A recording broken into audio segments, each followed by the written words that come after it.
Morning guys.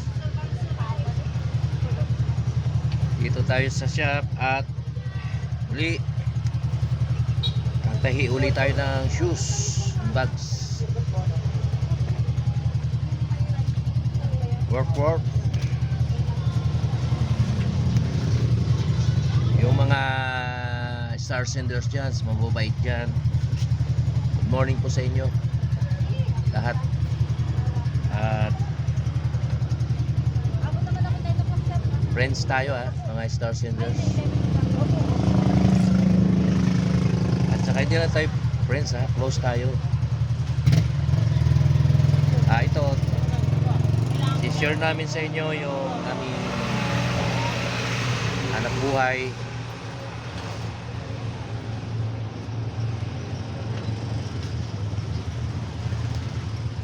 Ang ating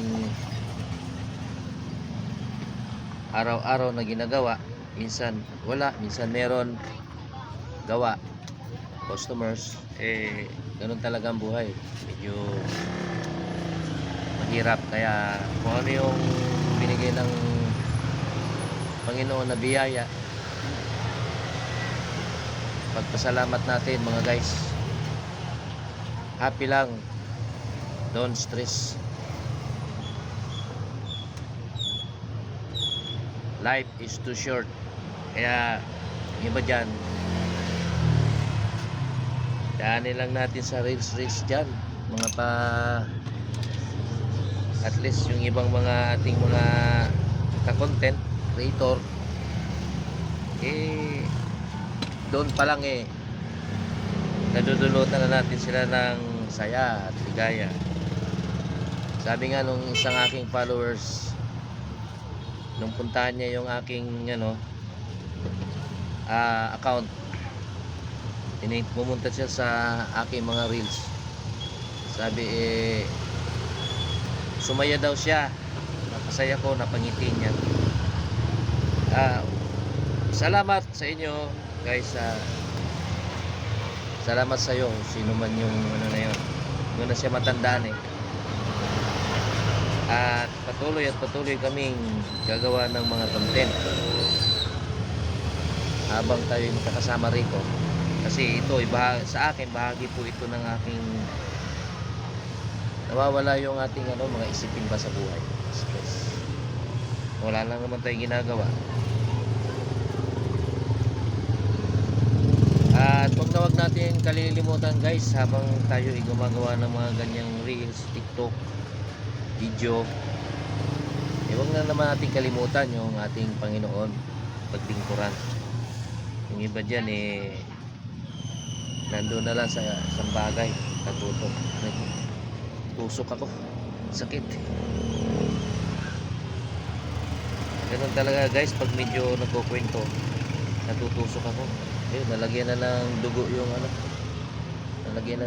yung sinulit, dumugo kasi. Okay lang, sanay na tayo sa tusok guys.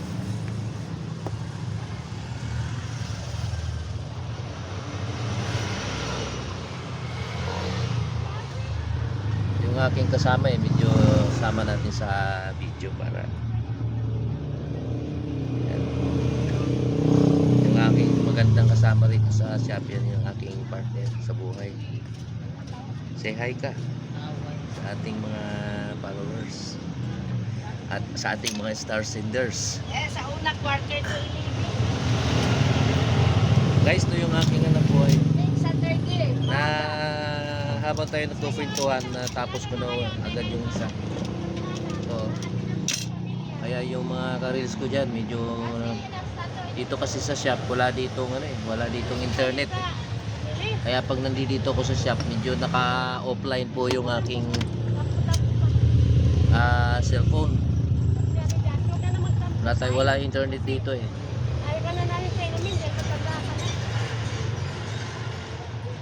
Kaya nagre-record lang muna tayo ng video.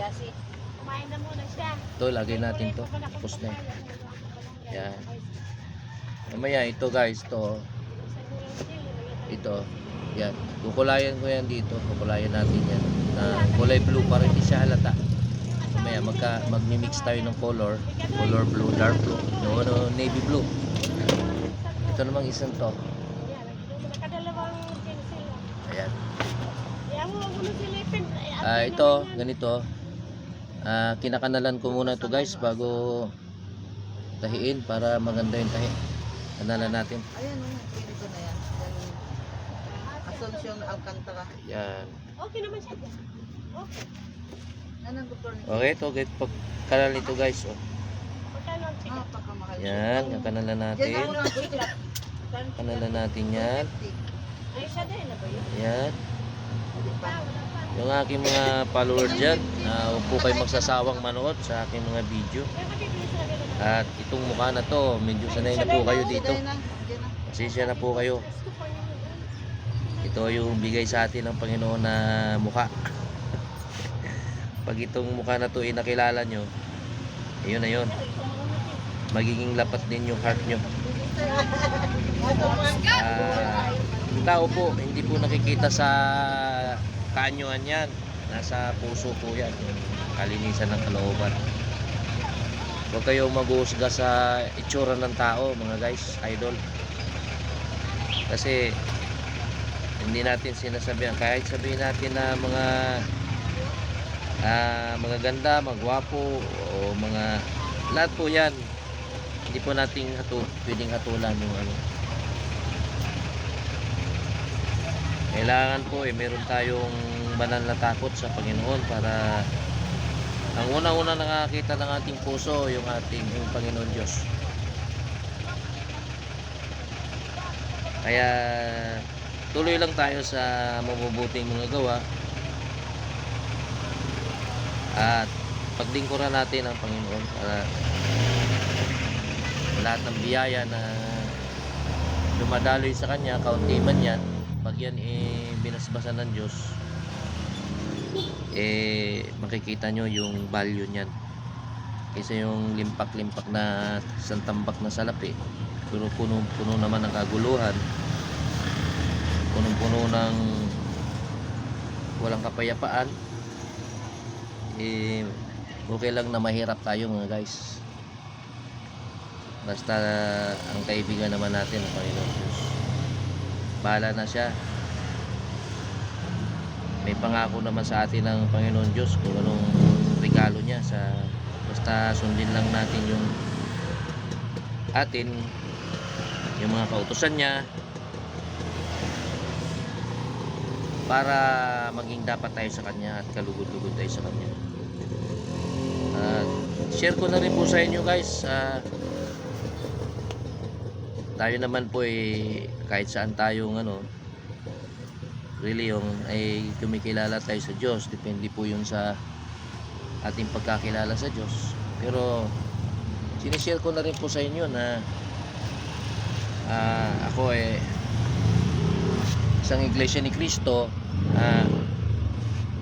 Kung mayroon kayong time ay makinig din po kayo ng mga aral sa iglesia. Iwasan na po natin yung mga pagtatalo, yung mga pakikipagdebate. Ang maganda po niyan mga guys, wag na kayo makinig ng mga debate niya sa social media, may stress lang kayo. Ang gawin nyo na lang, kusan na lang po kayo makinig ng aral sa iglesia. At tiyak yun.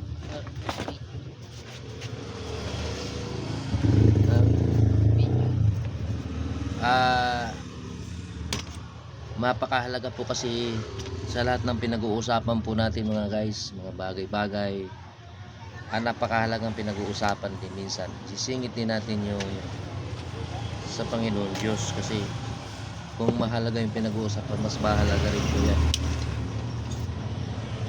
Ito guys, tinatahi ko na yung isang yung kapaan na sapatos. Yan. Nanginayang ako dito sa kaputol na to, kaya dinudugtong ko. Yan. Matipid po tayo guys kasi alam mo naman mahirap. Ayan. Tayin na natin guys para matapos na to. Sabi ng partner ko mahaba na raw yung video. Yung video naman guys, itong video ko ini-edit naman natin to pag iano natin sa reels, kinakat natin yan. Kung ano lang yung minutes, kung ilang minutes lang yun sa reels. Kung gusto niyo mahaba, doon naman na pinopost natin yung mahabang video. Tapos yung mumipilas lang tayo sa video natin na pang reel. Ayun guys, oh. Natahi ko yung shoes. Dito na po kayo magpagawa, yung mga taga Republic around Holy Spirit. Wala nang Ito po yung highway po ito ng Republic Avenue. Pag yung mga dumadaan po dito sa St. Paul Street, corner Republic Avenue, pwede kayong dumaan dito, yung mga dadaan lang. paggawa nyo, idaan nyo yung mga sapatos ninyo, dali nyo dito yung mga bags nyo, sira. Kung nakamotor kayo, madali lang po mga guys. At bibigyan naman kayo ng claim stub para madali nyo maklaim yung items nyo pag kukunin nyo na. Ito lang po kami sa along Republic Avenue, Holy Spirit, Quezon City. Kaya yung mga taga North Fairview, pwede nyo po kaming dayuhin dito kung pagawa po kayo ng shoes. Guys, mga idol. Ay, alsik. Naipit yung sinulid. Ayan. Oh.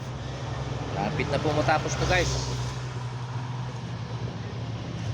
Ayan, oh. Napakaganda ng sapatos. Ayan.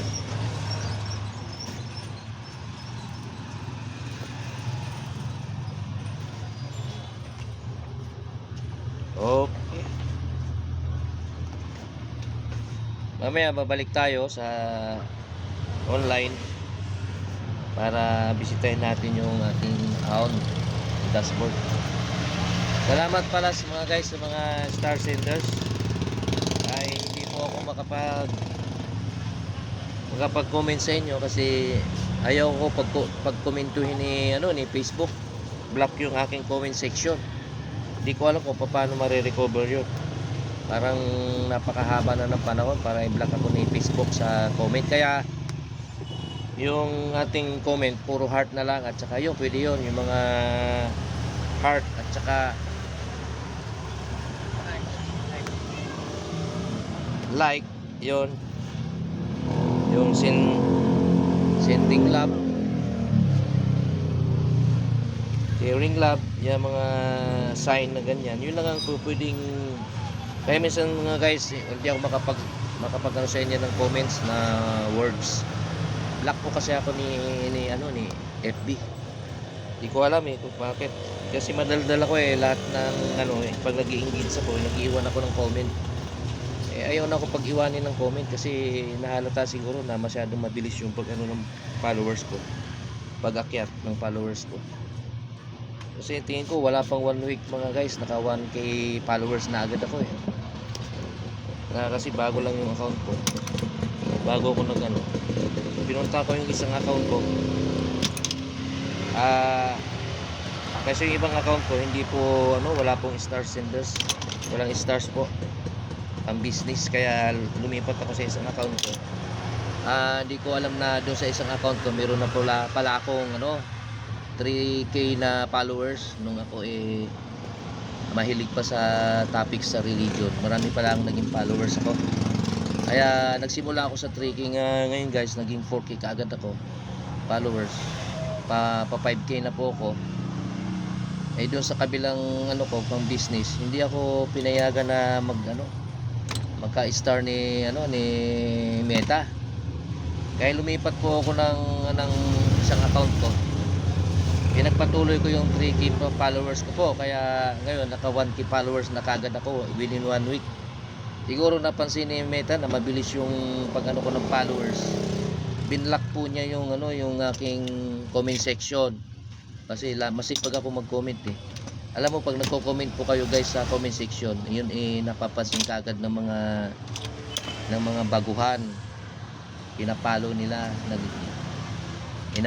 ini-engage nila yung mga bagong pasok sa mga comment. Ang una-una pong na-engage po, napapalo yung mga baguhan na mahilig mag-comment kasi yun ang mga nasa bungad Kaya yun na napansin ni Meta na mabilis ang pag-ano ng followers ko. Binlock niya yung ano ko, yung comment section. Kaya ito si Meta, ano to eh, medyo hindi rin okay. Medyo ano yung ano niya eh, patakaran. Siyempre kung sino yung nagtatrabaho, siyempre yun yung magkakaroon ng mga followers, diba mga guys? Kaya lang dito tayo kasi pag ganitong wala po akong mga gawa, eh talagang cellphone ang libangan ko pag walang gawang sapatos mga guys. Igawain mo. Ayan ang ano ko po, libangan ko. Kaya masipag tayo sa comment section. Eh napansin ni Meta na masipag tayo masyado, mabilis yung pag ano ng engagement ko pagtaas mga guys. Ipopost ko yung engagement ko, gagawin kong background yung kulay green po. Nakakatawa pag kulay green kasi yung dati pag yung engagement nyo eh kulay pula, marami kayong kaso kay Meta no. Hindi kayo sumusunod sa ano, community standard na hinahanap niya. Ibig sabihin negative pa yun pag pula. Eh ngayon puro hindi na ako napunta sa pula guys kasi medyo nakuha ko na yung technique. Nakuha ko na po yung technique. Hindi na ako nagpumupula yung aking engagement dashboard. Ngayon ka-green na ako ngayon. Kaya yung mga engagement na yan pag naka 4K ako, naka 4K na po followers na ako, yung engagement na yun automatic ano yun, papasok sa to 5K yun kasi positive na yung aking mga incoming followers. Following pa lang following. Iba yung followers iba yung followers sa following. Ano pala sa'yo yun parang incoming pa lang sila. Yung followers, talagang followers mo na yun. Yung following, parang incoming followers mo, magiging ano mo. Pero yon, makikita mo na sila doon, naka-green na yung sa aking dashboard. Papasok na yun po sa to 5K followers. Nanginaya nga po ako doon sa isang account ko. 6K followers na po ako doon. Hindi po talaga ako mabigyan ng stars ni Meta. Kasi pang nagkamali ako, na-i-apply ko ng business yung yung isang account na yun. Yung business naman natin po ito lang hindi naman po tayo online business na wala naman tayong online store. Ito lang, services lang po tayo. Kaya nagkamali po ako doon. Kaya hindi kailangan na bayaran ko si Meta sa ganito lang na pagtatahi ng sapatos. Hindi naman po online business. Pasensya ka na Meta, lolo Meta. At naunawaan mo rin ako nung ako lumipat sa isang account. Agad-agad mo naman akong in-entertain at nasayawan pa nga kita dahil meron na akong star senders, mga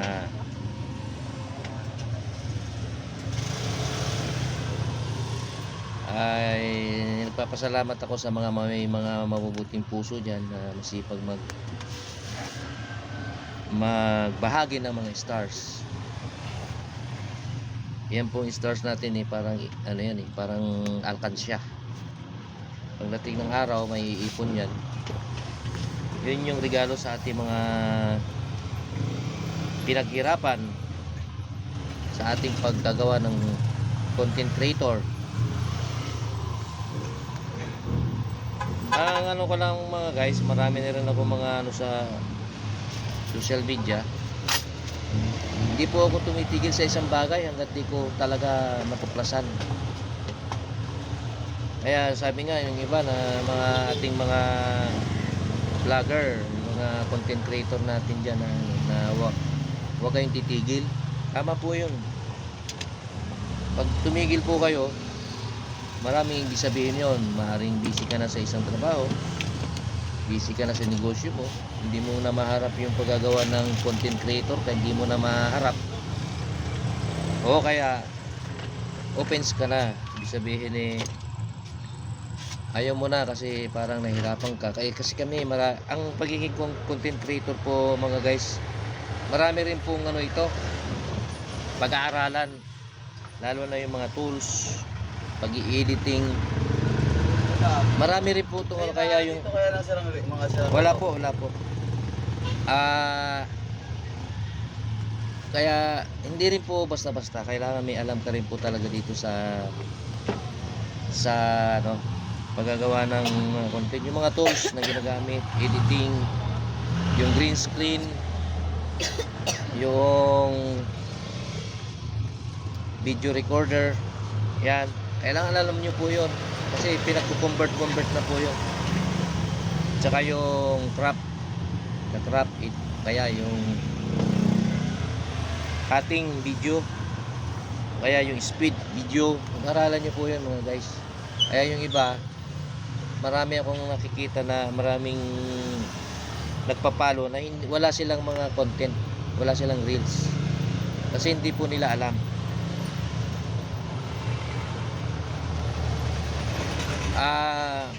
Mahirap talagang po ano pag kulang yung kaalaman mo sa internet o sa computer, lalo na yung mga tools na ginagamit namin. At tulad na changing background, yung ano, kita nyo po yung ano ko na ayan mga guys, oh, napasarap ng kwentuhan natin. Ito, may tatapos na naman, paikot. Siguro titigil yung video natin pag natapos na itong isang ano na to, isang sapatos na to. Ayan guys, oh yung aking ano, pag sa bahay ako kasi nasa bahay yung internet eh. Kinachat lang ako ni Mrs. na pumunta na ng shop para may gawa. Ayan, agad-agad akong pupunta sa shop. Kaya eto mga guys, matatapos na muli. Masarap magawa ng marami pa sana ako magagawa mga video kapag yung mayroong kang partner na mahilig niya sa pagre-reels, kasi parang ikaw ang director noon, parang susundin ka niya kung anong gagawin, siya yung magpipindot ng ano. Pag yung magagawa ka ng content na ikaw lang mag-isa, ikaw yung mag-operate ng camera mo, minsan nahalata yung move mo na galing ka dun sa cellphone sa ngayon a-action.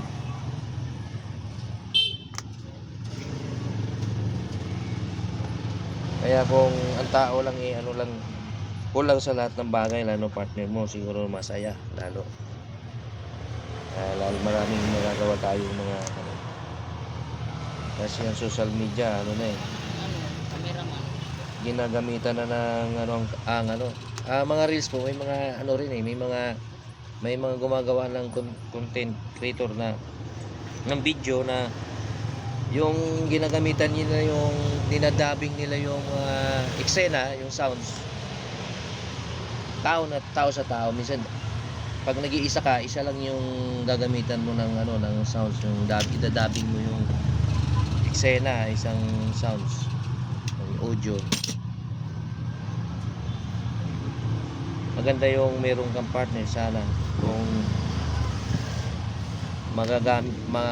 dalawa kayo na mag-aano, mas maganda panoorin yung video kapag nalapatan ng action na maganda. Katulad nung isa, nakasample din kami ng partner ko, na misis ko yung funny video na parang utot yun, nakakatawa rin yun eh. Ayan, tinuruan ko siya ng mga doon ng gagawin. Nasunod naman niya, ilang cut din yun, mga lang naman, mga 2 beses na cut. Maiksi lang naman kasi yung video. Hello guys, salamat guys sa inyong panonood. Ito, ayan na lang, ganoon na lang po, natapos na natin tahiin yung isang shoes. Kaya ito, nagpapasalamat kami sa inyo sa patuloy na pagsubaybay ninyo at pagsuporta sa aking mga video. Paki-like, follow, and share na lang po mga guys, at comments na lang po at share. Maraming salamat po, bye bye.